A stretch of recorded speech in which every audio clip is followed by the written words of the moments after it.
Hello everyone, মই আজি এই ভিডিঅ'টিত ক্লাছ 8ৰ আমাৰ ইংলিছ কিতাপখনৰ লেসন নম্বৰ 1 স্টিলিং এণ্ড এটনমেণ্ট এইখন লেসনৰ প্ৰতিটো লাইনে মই ধুনীয়াকৈ অসমীয়াত এক্সপ্লেইন কৰি দিছোঁ আৰু লগতে যিমানবোৰ ডিফিকাল্ট ৱৰ্ড আছে সেইবোৰৰ মিনিংও মই অসমীয়াত বুজাই দিছোঁ যাতে তোমালোকৰ সুবিধা হয় আৰু লগতে মই তোমালোকক জনাই দিও এই লেসনখনৰ কোৱেশ্চন আনসাৰৰ ভিডিঅ'খন মই অলৰেডি বনাই দিছোঁ তোমালোকে এইখন ভিডিঅ'ৰ শেষত কোৱেশ্চন আনসাৰৰ ভিডিঅ'খন পাই যাবা নহলে এইখন ভিডিঅ'ৰ ডেসক্ৰিপচনত মই কোৱেশ্চন আনসাৰৰ ভিডিঅ'খনৰ লিংক দি দিম তোমালোকে তাৰ পৰা চাই ল'ব পাৰিবা ওকে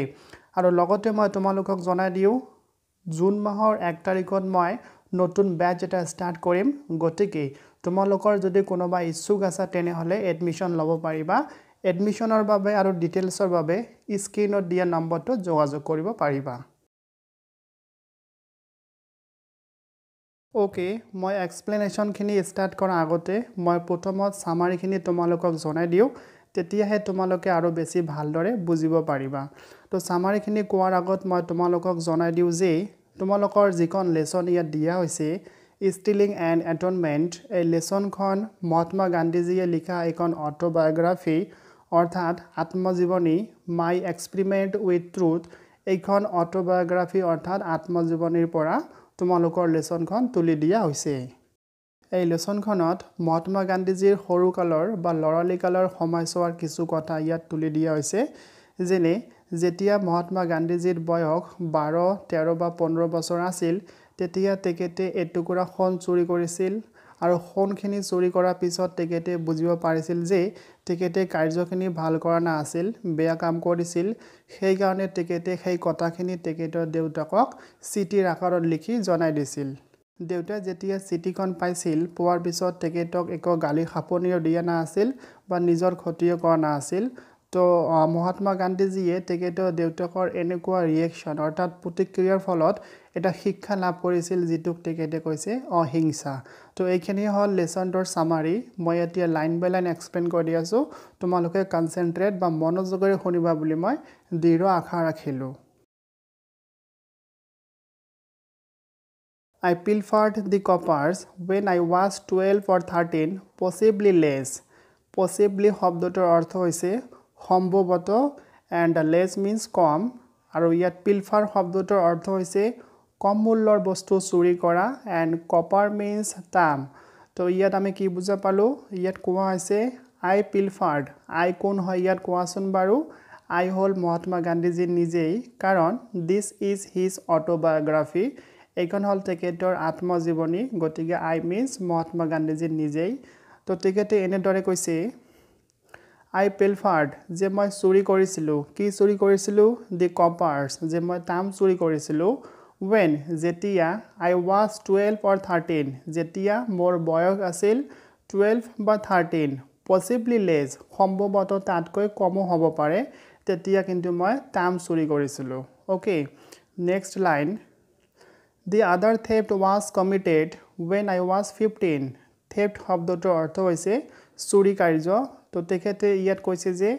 the other theft যে আন এটা চুৰি কাৰ্য was committed সম্পাদিত হৈছিল when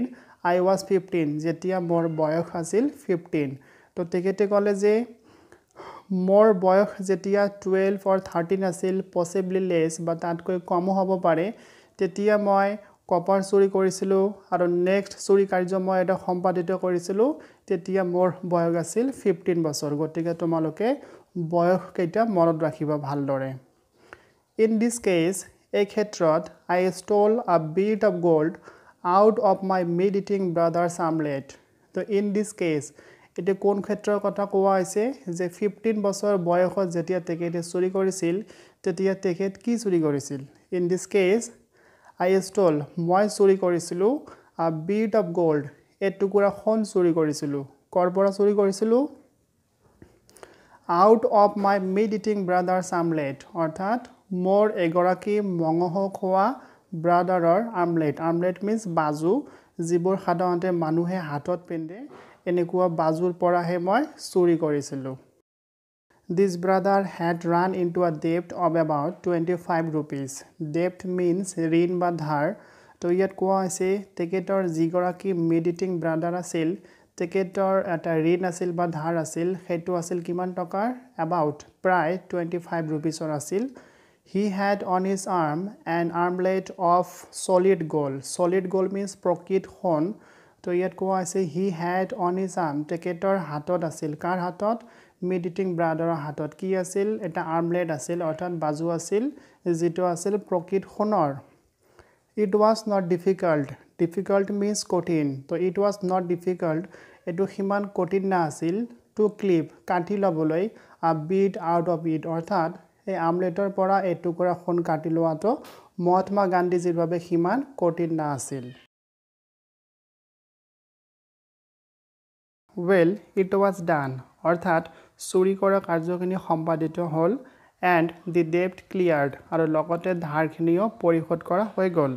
but কিন্তু this became more than I could bear means সহ্য কৰা আৰু তেখেতে ক'লে যে চুৰি কৰা কাৰ্যখিনি সম্পাদিত হ'ল ঠিকই আছে ধাৰখিনিও পৰিশোধ কৰা হ'ল সেইখিনিও ঠিকই আছে কিন্তু মই যেটো মাধ্যমত গোটেইখিনি সমাধান কৰিলো সেই মাধ্যমটো মই সহ্য কৰিব পৰা নাই অৰ্থাৎ চুৰি কৰা কাৰ্যখিনি তেখেতৰ বাবে অসহ্য হৈ পৰিছে I resolved never to steal again resolve means সিদ্ধান্ত লোৱা বা প্ৰমিস কৰা তেখেতে এতিয়া সিদ্ধান্ত লৈছিল যে আৰু পুনৰ কেতিয়াও চুৰি নকৰিব I also made up my mind to confess it to my father আৰু লগতে গান্ধীজীয়ে নিজে কৈ আছে যে মই এতিয়া সিদ্ধান্ত লৈ লৈছো যে মই গোটেইখিনি কথা মোৰ দেউতাকক জনাই দিম but কিন্তু I did not dare to speak কিন্তু মোৰ দেউতাকক এইখিনি কথা জনোৱাৰ সাহস পোৱা নাই Not that I was afraid of my father beating me কিন্তু তেখেতে ক'লে যে মই সাহস পোৱা নাই এইটোৱে নহয় যে মোৰ দেউতা মোক প্ৰহাৰ কৰিব beat কৰিব No I do not recall his ever having beaten any of us তেখেতে লগতে ক'লে যে নহয় যে মোৰ দেউতা এতিয়ালৈকে আমাৰ এজনকো প্ৰহাৰ কৰা নাই I was afraid of the pain that I should cause him এতিয়া তেখেতে ক'লে যে মই তেনেহলে কিহৰ বাবে ভয় খাইছো যদি মোৰ দেউতা মোক প্ৰহাৰ নকৰে আৰু আজিলৈকে আমাক দেউতা প্ৰহাৰ কৰাই নাই তেনেহলে মই ভয় খাই আছো যে দেউতাই মোৰ এনেকুৱা কৰ্মৰ ফলত নিজকে ক্ষতি কৰে নেকি বা নিজকে শাস্তি দিয়ে নেকি বা মোৰ কৰ্মৰ ফলত নিজে দুখ বা কষ্ট পায় নেকি এইখিনি চিন্তা কৰিহে মই ভয়াতুৰ হৈ পৰিছো but I felt that কিন্তু মই অনুভৱ কৰো যে the risks should be taken যে এনেকুৱা এটা ৰিস্ক লবই লাগিব অৰ্থাৎ মোৰ দেউতাকক কবই লাগিব that there could not be a cleansing without a confession নহলে এনেকুৱা যদি কথাখিনি মোৰ দেউতাকক নজনাও তেনেহলে মই মোৰ মনৰ পৰা শান্তি নাপাম I decided at last to write out the confession to submit it to my father and ask his forgiveness forgiveness শব্দটো অৰ্থ হৈছে ক্ষমা তো ইয়াত আমি কি বুজা পালো যে I decided at last অৰ্থাৎ অৱশেষত মই সিদ্ধান্ত লৈছিলো কি সিদ্ধান্ত লৈছিলো to write out the confession লিখিবলৈ যে মই যিখিনি বেয়া কৰ্ম কৰিছিলো সেই গোটেইখিনি লিখিত আকাৰত মোৰ দেউতাকক জনাবলৈ মই সিদ্ধান্ত লৈছিলো and ask his forgiveness আৰু লগতে মোৰ দেউতাকৰ পৰা মই ক্ষমা বিচাৰিম তো এনেকুৱা সিদ্ধান্ত তেখেতে লৈ ললে I wrote it on a slip of paper and handed it to him myself তো ইয়াত ক'লে যে I wrote it on a slip of paper a slip of paper means a টুকুৰা কাগজ তো তেখেতে এই টুকুৰা কাগজত গোটেইখিনি ঘটনা বিৱৰাই লিখিলে and handed আৰু এইখিনি দিলে to him অৰ্থাৎ আৰু কাগজখিনি তেখেতে নিজেই তেখেতৰ দেউতাকৰ হাতত দি দিলে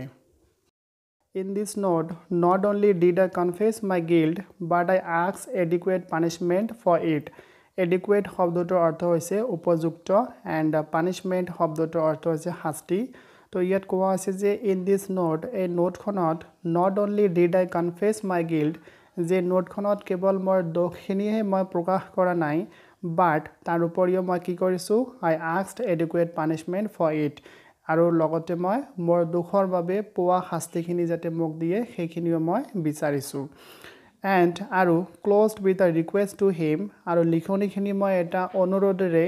সামৰণি মাৰিছো not to punish himself for my offense means দুখ যে দেউতা মোৰ এইখিনি দুখৰ বাবে অপকৰ্মৰ বাবে আপুনি নিজকে শাস্তি নিদিব I also placed placed means প্ৰতিজ্ঞা কৰা আৰু লগতে মই প্ৰতিজ্ঞা কৰিছিলোঁ never to steal in future যে ভৱিষ্যতত মই আৰু কেতিয়াও চুৰি নকৰিম I was trembling as I handed the confession to my father. Trembling শব্দটোৰ অৰ্থ হৈছে কঁপি থকা তো ইয়াত কোৱা হৈছে যে যেতিয়া মই নোটখন অৰ্থাৎ কনফেশ্যন নোটখন মোৰ দেউতাকৰ হাতত দিবলৈ গৈছিলোঁ তেতিয়া কিন্তু মই ভয়তে কঁপি আছিলোঁ He was then suffering from a fistula and was confined to bed. Confined to bed means বিছনা শাক্ত হোৱা তো ইয়াত কোৱা হৈছে যে যেতিয়া গান্ধীজীয়ে নোটখন দেউতাকক দিবলৈ গৈছিল তেতিয়া কিন্তু তেখেতৰ দেউতা এটা বেমাৰত ভুগি আছিল যেটো হল ফিস্টুলা আৰু সেইবাবে তেখেতে বিছনা শাক্ত হৈছিল His bed was a plain wooden plank. তেখেতৰ বিছনাখন সমতল কাঠেৰে নিৰ্মিত এখন বিছনা বা প্লাংক আছিল I handed him the note আৰু তাৰ পিছত মই নোটখন তেখেতৰ হাতত নিজে দিলোঁ and sat opposite the plank আৰু দিয়াৰ পিছত প্লাংকখনৰ বা বিছনাখনৰ অপোজিট সাইডত অৰ্থাৎ বিপৰীত সাইডত মই বহিলোঁ অপোজিট মিন্স বিপৰীত He read it through. গান্ধীজীৰ দেউতাই চিঠিখন বা নোটখন ভালদৰে প্ৰথমৰ পৰা লাষ্টলৈকে পঢ়িলে and pearl drops trickled down his cheeks wetting the paper আৰু লগতে কি হল তেখেতৰ চকুৰ পৰা চকুলো ওলাবলৈ ধৰিলে আৰু চকুলোখিনিয়ে দি তেখেতৰ হাতত থকা পেপাৰখন তিতাই দিবলৈ ধৰিলে For a moment কিছু সময় ধৰি he closed his eyes in thought তো গান্ধীজীয়ে চিন্তাত কিছু সময় ধৰি তেখেতৰ চকু দুটা বন্ধ কৰি আছিল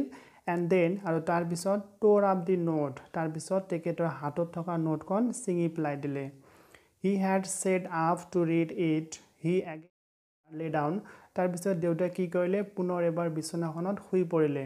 I also cried. তো গান্ধীজী ক'লে মোৰ দেউতাকৰ তেনেকুৱা অৱস্থা বা কান্দনখিনি দেখি ময়ো কান্দিবলৈ ধৰিলোঁ I could see my father's agony. Agony means অত্যন্ত দুখ বা বেদনা বা কষ্ট